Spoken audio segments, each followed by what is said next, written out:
All right, welcome back. You continue pace with the conversation on the situation in Sudan right now as it is, where they have rejected the mediation role by President William Ruto, saying or claiming that he is not neutral, right? That is one side of the faction. And this is where I'd interrupted Dr. Hassan Kanenje while he was delivering his thought regarding that matter. Dr. Hassan Kanenje. Thanks, Dibal.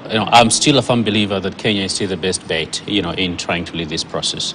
In part because regionally and within, for instance, the IGAD framework, a number of countries right now just do not have sufficient capacity to be able to do what Kenya can be able to do with regard to its convening power and the ability to be able to mobilize the international community in support of any engagements there. But as I indicated, a number of missteps that have been done, I think, have contributed to the kind of existing suspicion by certain players within Sudan. Mm-hmm. And so what we need to be doing is not to try and justify why we should be the ones to do it, but we should be trying to reach out. We don't have always to do these things publicly. We should be taking more action privately in trying, number one, to work with certainly the parties, especially those who view us with suspicion in Sudan, but also work with their benefactors. Remember, these parties are being, funded, are being supported by other actors outside who also happen to be our allies. And so having a more coordinated approach in ways in which we can also appeal to so-called their masters to support, Kenya's own efforts or intervention efforts or the leadership is going to be critical. Mm-hmm. But I think for us to, let's say, go out there and just give statements is not going to be sufficient. Mm-hmm. And I think finally, would like that, if you're not from the Ministry of Foreign Affairs or from also the President, who is the chief, foreign affairs person of any country, mm-hmm. please do not say anything. We've had so many statements concerning Sudan with, by politicians and stuff like that, but that has not helped the cause of Kenya. So either there have been statements in support, for instance, of Burhan, mm-hmm. or statements that are castigating, one party or the other. That does not build confidence mm-hmm. For us to be able. It's not just even within Sudan. It actually makes us small as a country because we're much bigger. And in the last few years, we've emerged as a preeminent diplomatic power, yes. but also a country that is trusted not just by the region, but the world to play a very important role in the region. Mm-hmm. And so we should not complain or call names. We should go back and see where have we done wrong. And I've just highlighted a number of areas in which we've done wrong. But then also use the kind of resources that we have in this country, both from some of the retired civil servants. You have some people from the military and you have some retired diplomats who are extremely respected. Mm-hmm. One of the success stories in recent years that was led by General Simbueyo is because of the kind of social and diplomatic capital he had built and confidence. Mm-hmm. And we still have these players in this country to be able to speak to those so-called generals in Sudan, as well as other actors, but also use our foreign affairs to talk to our foreign partners who happen to be benefactors of the key players in the Sudanese conflict, mm-hmm. to ensure they actually come on board. That is going to be a recipe for success. In the absence of that, I think we'll be fighting a losing battle. Mm-hmm. Well, do you think, Professor Kagwanja, that if we had sent the former President Uhuru Kenyatta to actually take this particular conversation of what is happening in Sudan, they will have been more amenable to President Uhuru Kenyatta than the perception now they have about William Ruto? Or is it generally Kenya as a country that is perceived to be neutral and not the President William Ruto? Thanks for the question. First, I think we are sensationalizing this issue. Let's be very clear about this. Also, we are too sensational. I don't like the title "Return to the Sender." I mean, it's really demeaning. It's really demeaning. Return to the sender. Who is the sender in this particular case?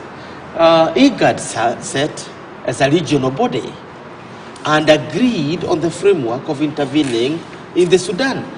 It is normal, very normal, for a section of the country to say it does not want a certain mediator. Remember here in 2008, we rejected Ramaphosa as a mediator in Kenya because we believe that, I'm talking about the PNU side, because we believe that he was very close to Raila Odinga at that time. We rejected even Desmond Tutu because we thought he's the same old good story of South Africa and their in-laws to Raila Odinga. That's how we argued. Now, so that was it. Therefore, we moved to something else. Now, so there is that aspect where it is never a consensus that this is a good guy who should mediate this case. There has never been any agreement.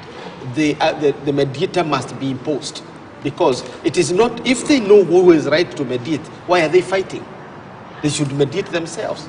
So I don't think the Sudanese, whether it is Al-Burhani or Hemedit, have the right to decide who is going to mediate or who is going to be an agent. They just need to accept. Now, reason being, even if they have the qualms about, this is not Kenya waking up in the morning.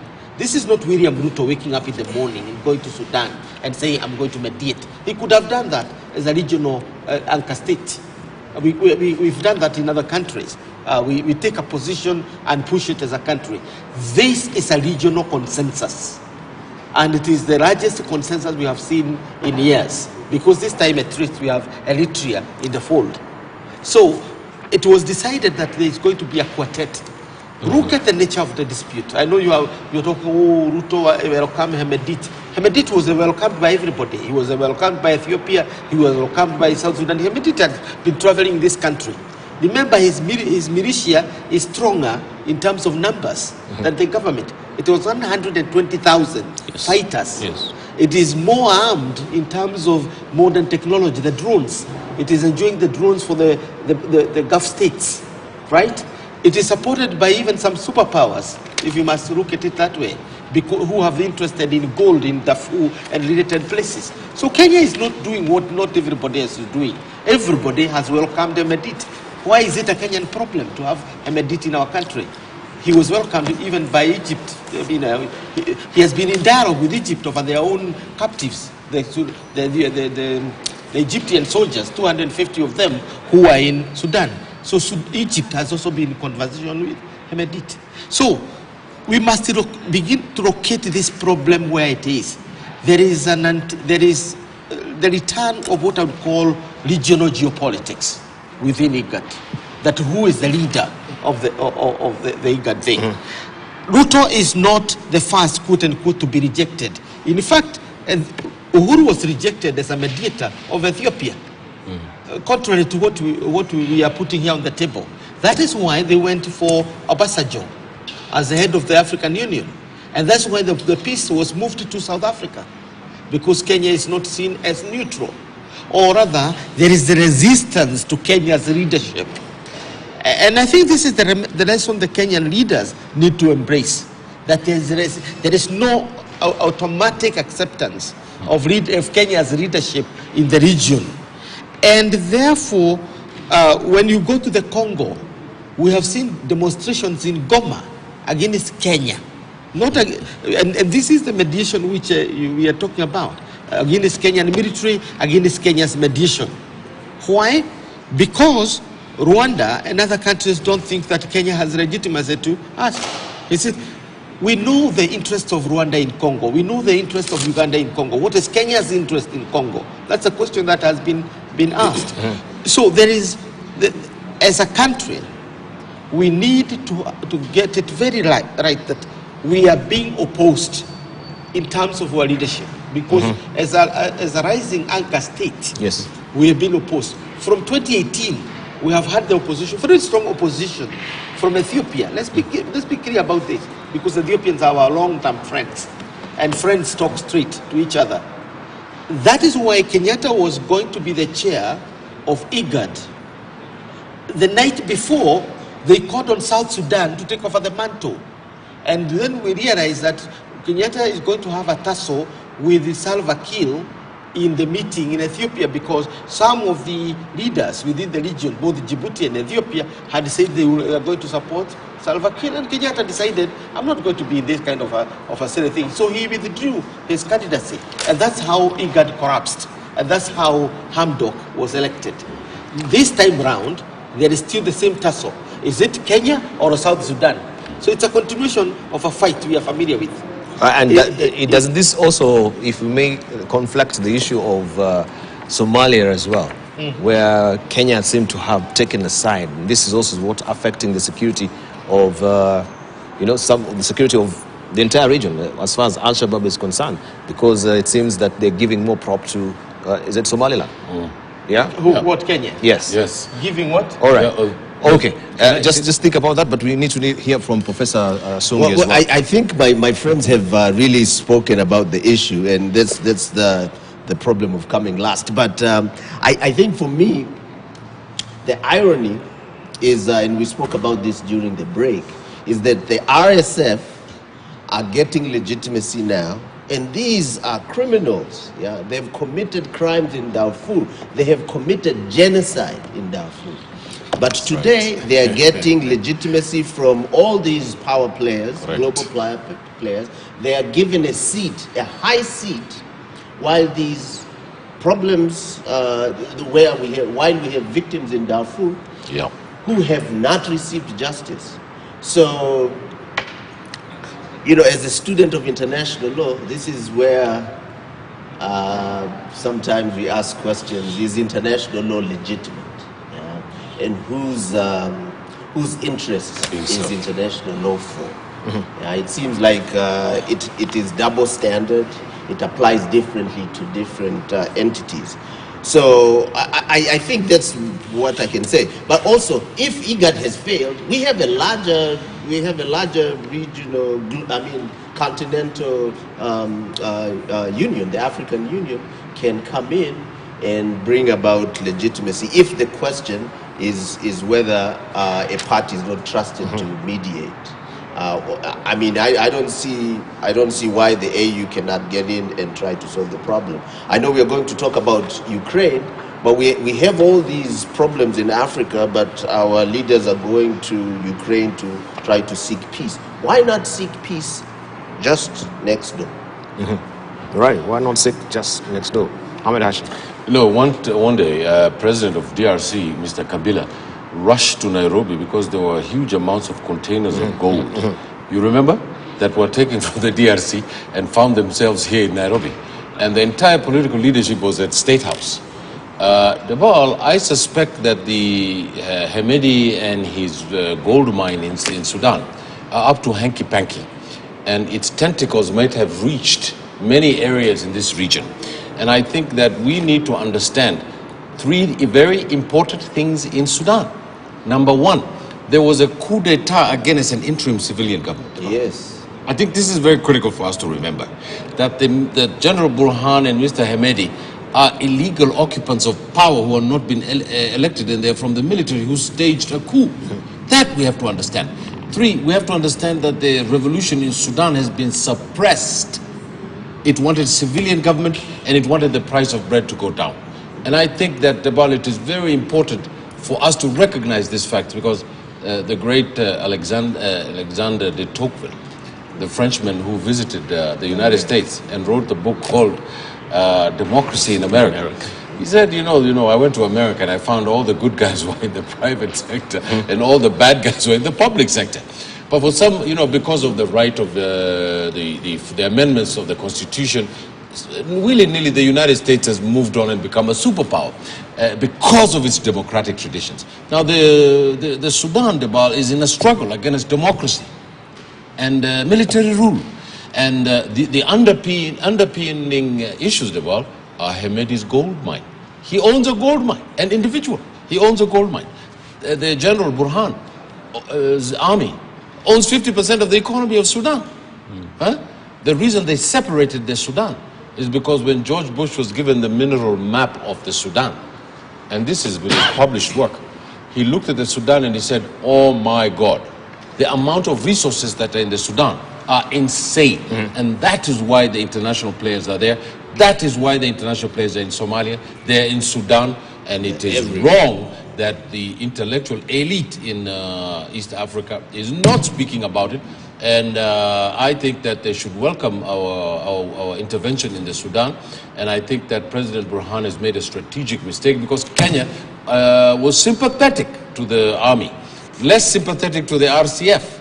And I think that Mr. Burhan should change tack because we want to have peace in Sudan and eventually the reconciliation of the North and the South into the Sudan that first got independence in this country, in this continent. All right. Dr. Kanenje, you wanted to say something? Or I'd interrupted the thought. Let Kanenje take it, then we'll come to that particular neutrality issues that asked, comparing it also with Somalia. Or even Kanenje can comment on it as well. Oh, I think one thing I understand about the art of mediation and the history of mediation is, one, we don't choose the parties we're going to mediate. Two, we have to earn our place in mediation. And the reason is I've yet to see any successful mediation where the parties, or at least the key players, did not feel that they wanted to be mediated. Because what is going to happen is they're going to do everything to sabotage the entire thing. Then, of course, blame the mediator, in part because they may have had some issues, with the mediator. And so I think we have to be very careful. That is why mediation is also called assisted negotiation. So it's going to be up to the parties to arrive at the agreement. We're not adjudicating, we are mediating. And so I think we have to be very careful with that. Second, for us to try, to communicate some humility with regard to our genuine desire, it does not make us weak. It actually makes us strong. Because strength doesn't come from the example of our power, but the power of our example. And I think that is what, Kenya, as they lead this regional effort, needs to do and needs to be aware of. I think operating outside that, while it may be justified and we may, point out to a number of other engagements and say, well, we are not exactly the problem, to the extent that we are now a leader. Remember, when you've been ushered into a position of leading a process, there is a type of, some kind of mannerism, demeanor you're going to exhibit. And saying, well, I'm sorry, that is one of it. Number two, well, we are all in this together. It's going to be another. Even when that child is actually a runaway child, even when some of the crimes they've committed, we deal with the world as it is, not the world we wish we had. Indeed. All right. Now, I think what we are debating here as the downside of the Kenyan mediation, or rather proposed Kenyan mediation of Sudan, is the distinction between megaphone diplomacy and what we call African diplomacy.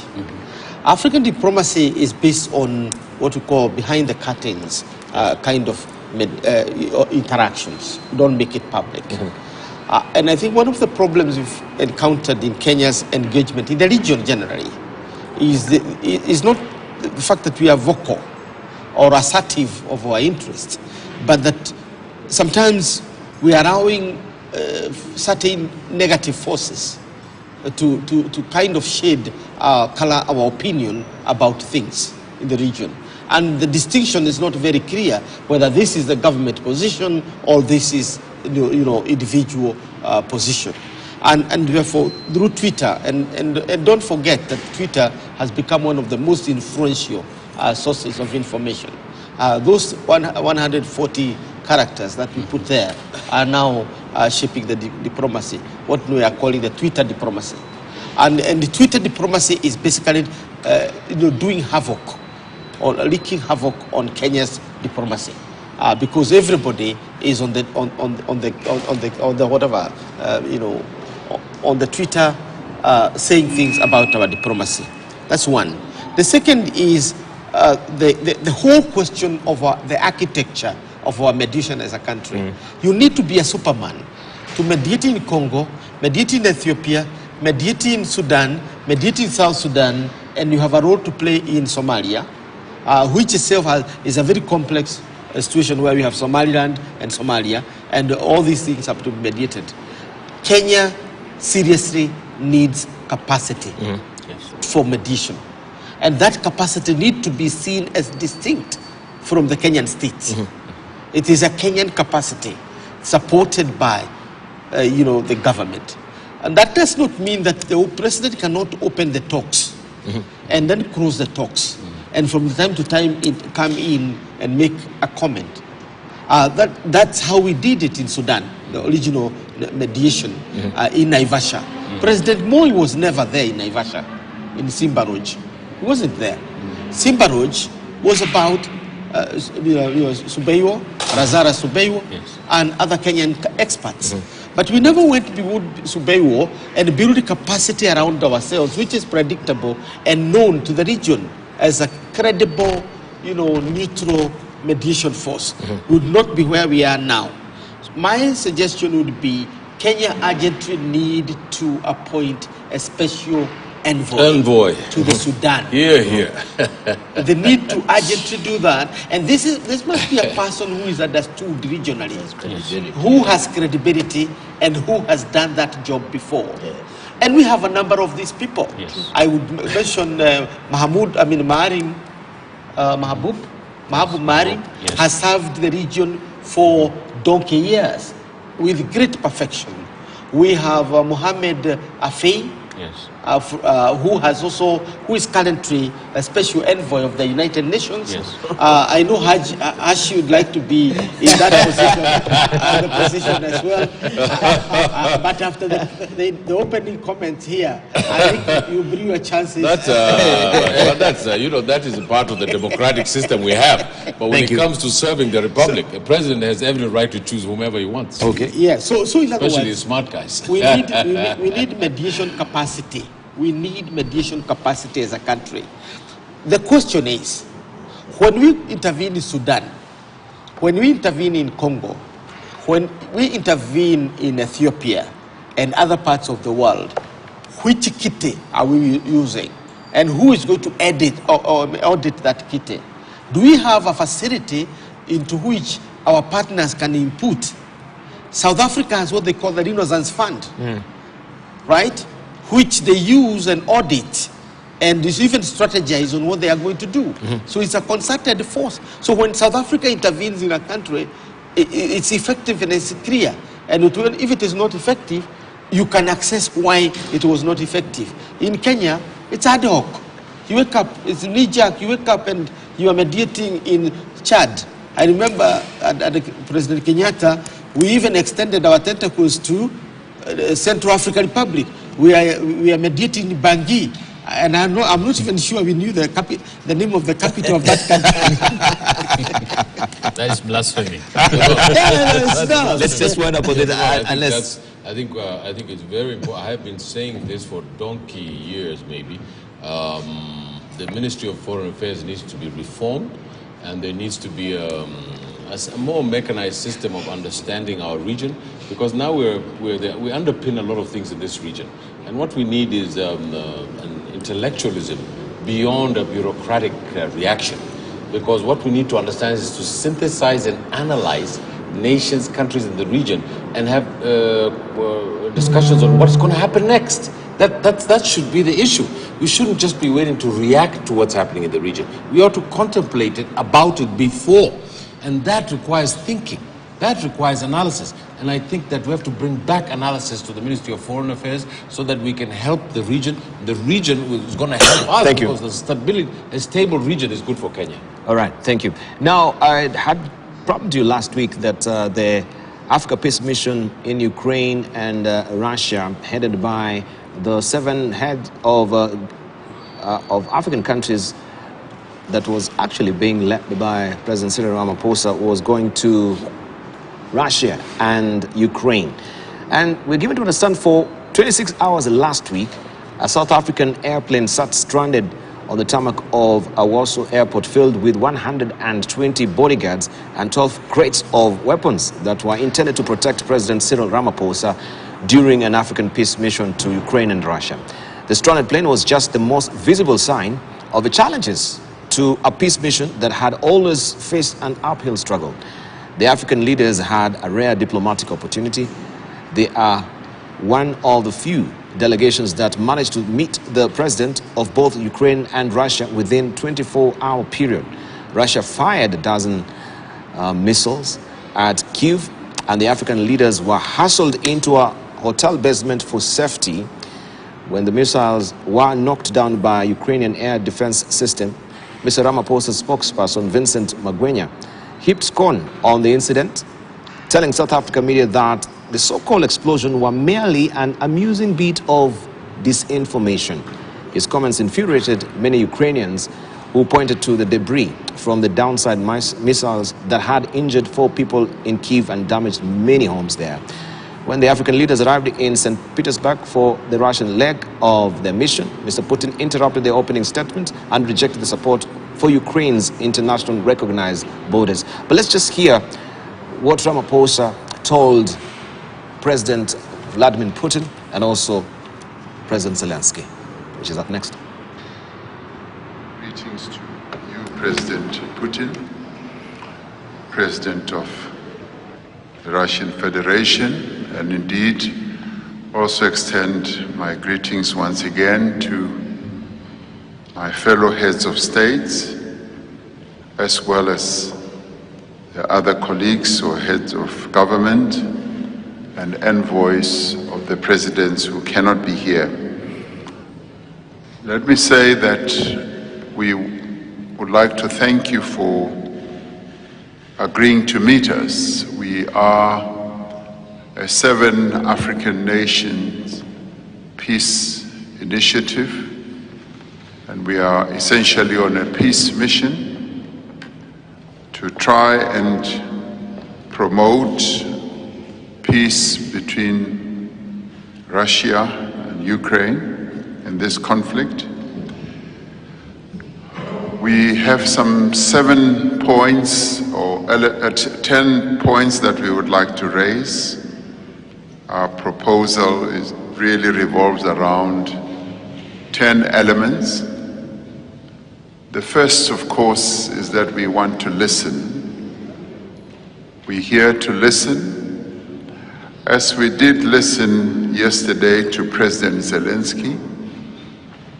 He outlined a number of issues to us, and we did tell him that we would be meeting you, where we would also listen to your perspective on this war. As a continent, we are being negatively affected in terms of our economies. The prices of commodities have gone up, particularly grain and fertilizer. And the prices of fuel have also gone up. And this is a consequence of the war that is ongoing. We'd like to thank you for giving us the time to listen to what we've got to say, but more importantly, we want to listen to you as well. So thank you very much.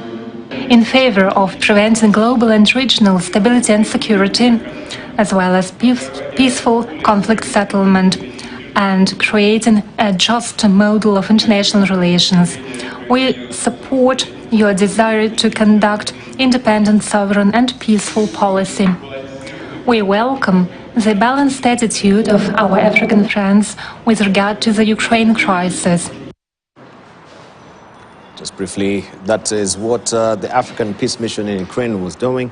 There, we'll run you by what Zelensky also and Ramaphosa deliberated on as well just shortly. But just let's begin with you, Dr. Kagwanja, on this latest development so far and what the Russians have put up as well. I think first and foremost, this is a very positive gesture from Africa. Remember, the same time, Kwame Nkrumah launched a peace mediation to North Korea, South Korea crisis in the 1960s. But unfortunately, superpowers like the United States took advantage of that and organized a coup against him. So he came home to have no government at that, which was really sad. But the point had made that Africa is on the world stage and is able to mediate this. So the current mediation has been hailed as historic. And I think it's historic because no other part of the world has the moral credibility to go and intervene in this part of the world. So I think from that perspective, it's a huge success. And when you look at the number of countries that are involved in this, it's not a knee-jerk reaction by South Africa alone. It's well thought out with representation from all corners of the continent. We have Egypt, we have South Africa, we have Senegal, West Africa, we have Congo, Brazzaville in Central Africa, Comoros in the Indian Ocean, Zambia in Southern Africa, and Uganda in Eastern Africa. So it's a well-constituted mediation team to that part. And therefore it has highlighted the fact that Ukraine is not just a war between Ukraine and Russia. It is a war that is also a war for Africa because it's affecting us. We are missing 30% of our grain supply, which normally comes from both Ukraine and Russia. We're missing our fertilizers, our oil, our other supplies. And therefore, it's our war as well. But we want to wage it through peace, not through arms. And I think Africa has made a point. I think the problem is the usual one that we have had in the Congo, and the one we talked about, the Sudan. Now, you take a plane and go to Kiev to talk to the Ukrainians, then you jump over to Moscow, and then you want to mediate the two. I mean, there's no war between Moscow and Ukraine. We've said this again and again. This is a proxy war between Russia and NATO. Left to their own devices, Ukraine and Russia would solve their own problem in hours, not in days. Because, remember, 3 of the leaders of the Soviet Union were Ukrainian. Yeah.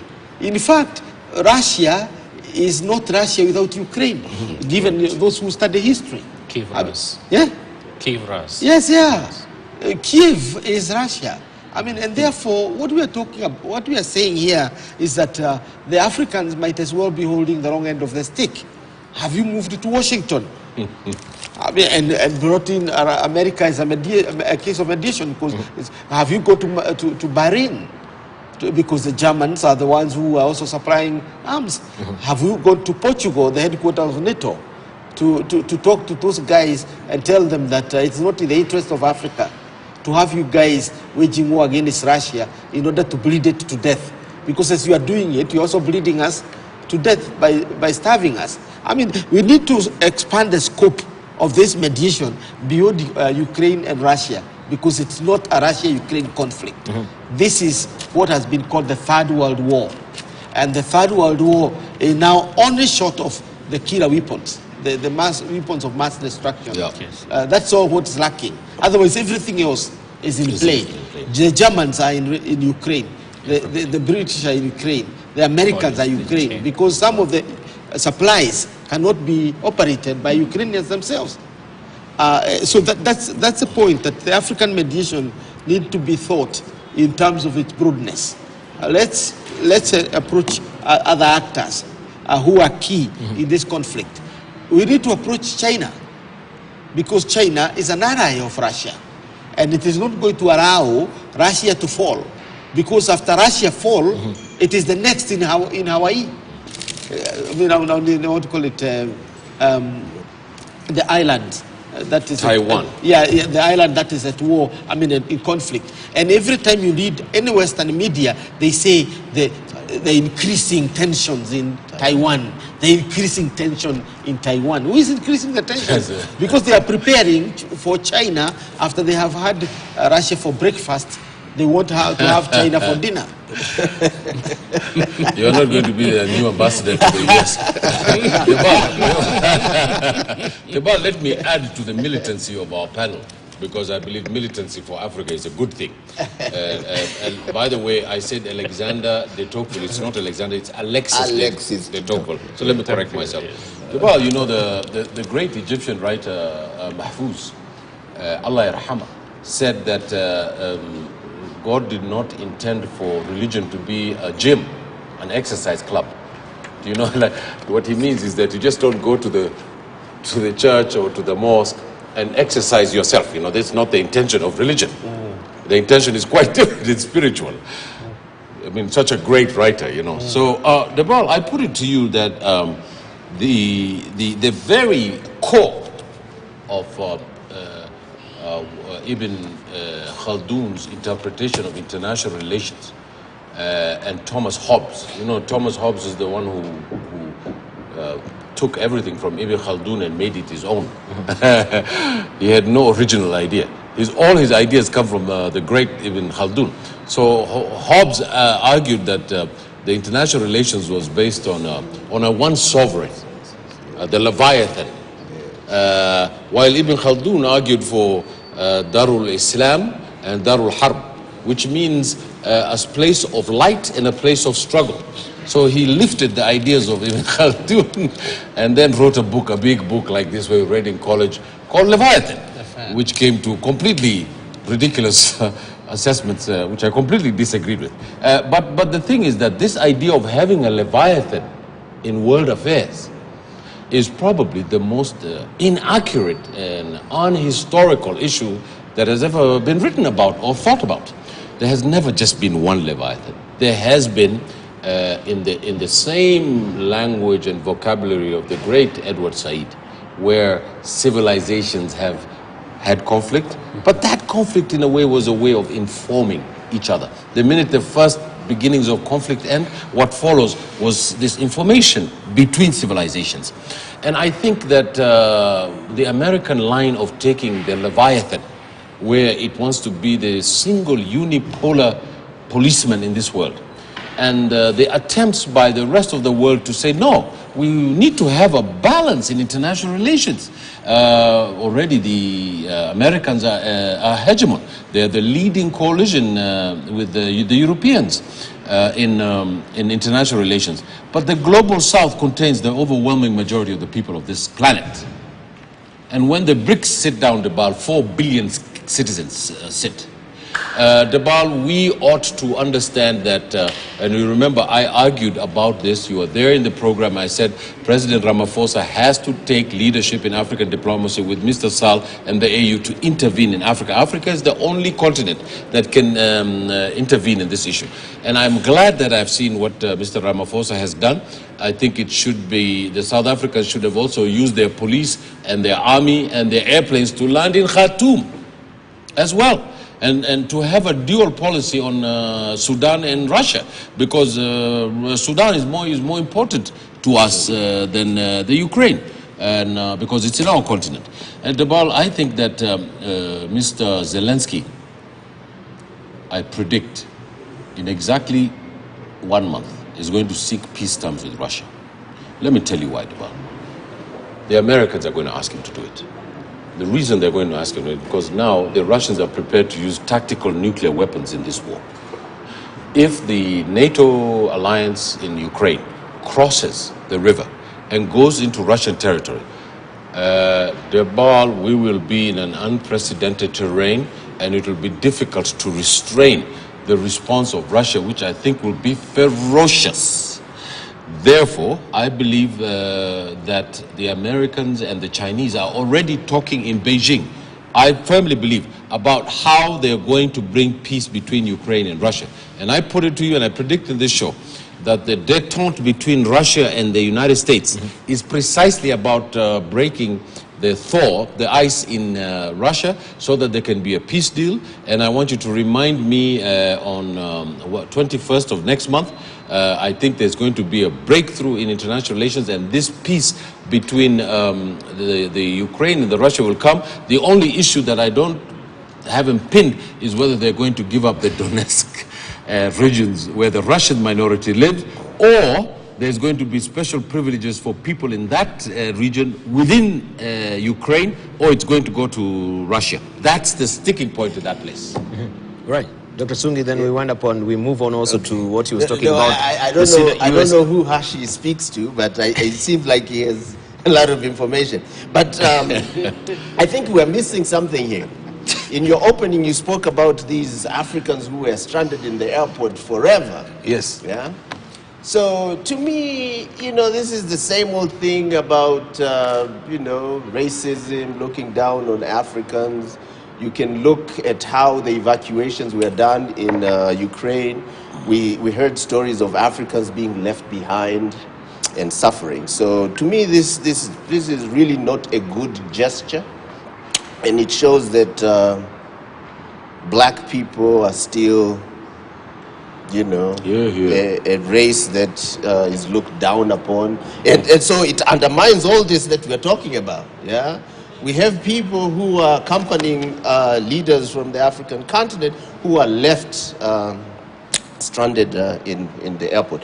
But I have a few questions. Yes. Would we say that maybe they were just caught up in the crosshairs of these warring factions instead of actually slanting into racism? Do you perceive it that way? No. And when they landed now, of course, their fighting has been ongoing. Dibal, let's just tell the truth here. Before such a mission is done, there's a lot of information that goes through. There's a lot of background checks that are done.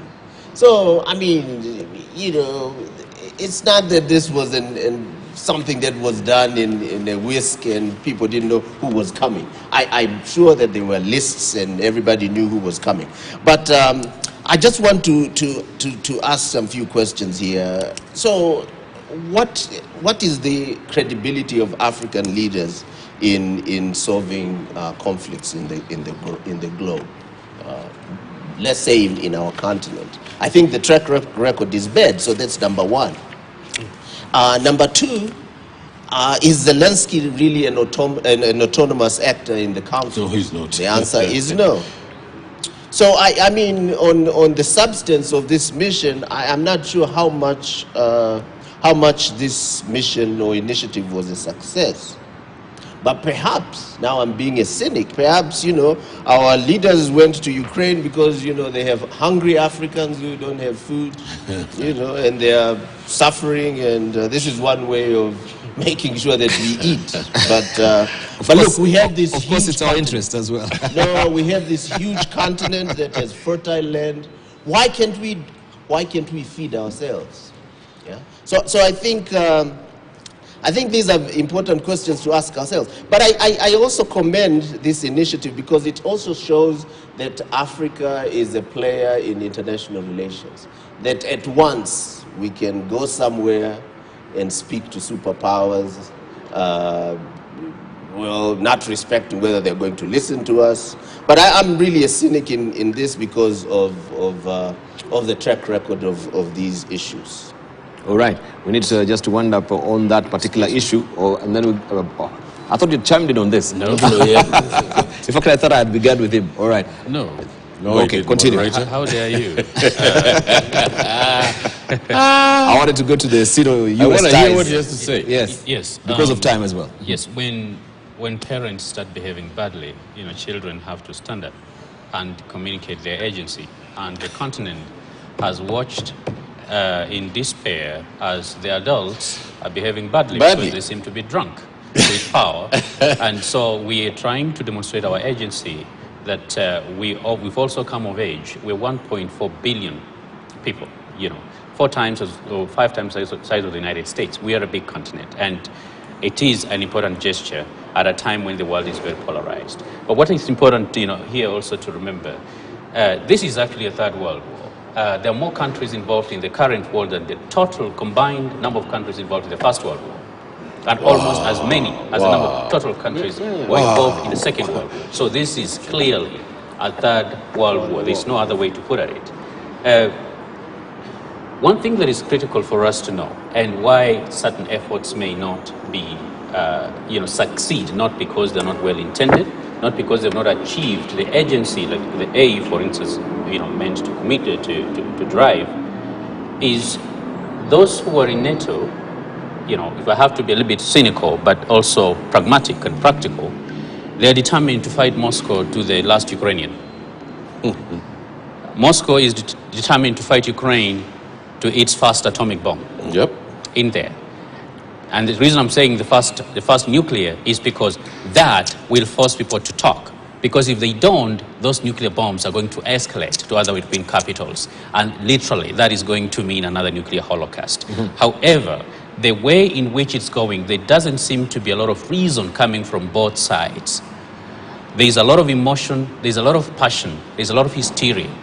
And what we're likely to see, because right now it looks like Kyiv is planning perhaps to make, conduct attacks in Crimea, and who knows, the following day it may be elsewhere. When Moscow gets overwhelmed, they are going to exercise. The weapons are meant to be used.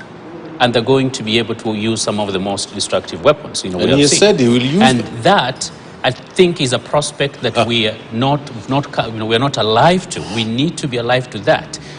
Today, Ukraine is less incentivized to make peace with Moscow because every weapon on earth is being thrown at it, from both sides, both in trying to fight against Moscow, but also is being armed like no country has been armed in recent history. And so what the calculation is, I need an advantage before I can negotiate anything. Now, the idea they're going to drive the Russians completely out of Ukraine, is a pipe dream. It's not going to happen. So where do we go from here? Grown-ups need to start talking. Because if we don't, all this so-called civilization and enlightenment is going to go west in a few months, if not a few years. All right, thank you. All right, let's just, because we have a few minutes remaining, then when it circle back, we'll just get your headline thoughts on that as well. Just to update you on the China and the U.S. ties, that is U.S. and China. May correct that as well on the tag. It says that the United States and China may be back to talking at a high level, but their battle for global power and influence remains unchecked, and mutual suspicion still runs deep. U.S. Secretary of State Antony Blinken set low goals for his visit to Beijing this week, and he met them. About the most the rivals can hope for these days is to stop things getting much worse. And it says Blinken pointed to difficult days ahead, while China's foreign ministry warned the relationship was in a downward spiral. Let's just listen in briefly, and then we'll get our brief comments from the panelists and wind up as well. U.S. Secretary of State Antony Blinken met with China's President Xi Jinping on Monday in Beijing, ending a rare and closely watched trip and part of an increasing diplomatic push by the Biden administration to engage with China over their many disputes, from human rights to espionage, the war in Ukraine, Taiwan, and more. Xi is hailing what he called progress in the talks, although it's not clear exactly what progress was made. This was Blinken after the roughly half-hour meeting. The reason that this is a concern for so many countries, not just the United States, is that were there to be a crisis over Taiwan, the likelihood is that that would produce an economic crisis that could affect quite literally the entire world. 50% of commercial container traffic goes through the Taiwan Strait every day. 70% of semiconductors are manufactured on Taiwan. If, as a result of a crisis, that was taken offline, it would have dramatic consequences for virtually every country around the world.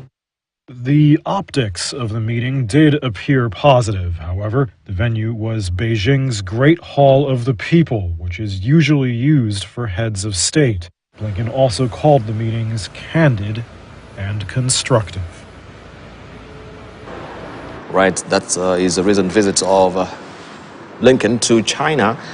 Is it really about, of course, the ports and the passages as well, or is it about the cheapos as well that is actually exacerbating this particular rivalry? We'll hear from our panelists briefly as we wind up as well. Let's just begin with you, Peter Kagwanja. First and foremost, the records are on the table now. So there's nothing new that we're watching here. What we are seeing here is what has already been articulated by the Americans in their national security strategy last October. They say that they are going to cooperate with China in regard to global public goods, the delivery of global public goods, responding to climate change, responding to global poverty, all this, they are going to cooperate with China. It's very, very clear. But they are going to fight relentlessly with China over issues of control over technology and issues of control, global leadership. So they're not going to cede global leadership to China. And they identify China as a power that has the capacity to replace them, given their military, economic, and diplomatic muscle. So that's what the U.S. officially has acknowledged, and with the very powerful preface by Joe Biden, indicating that. Therefore, what we are seeing there is not new.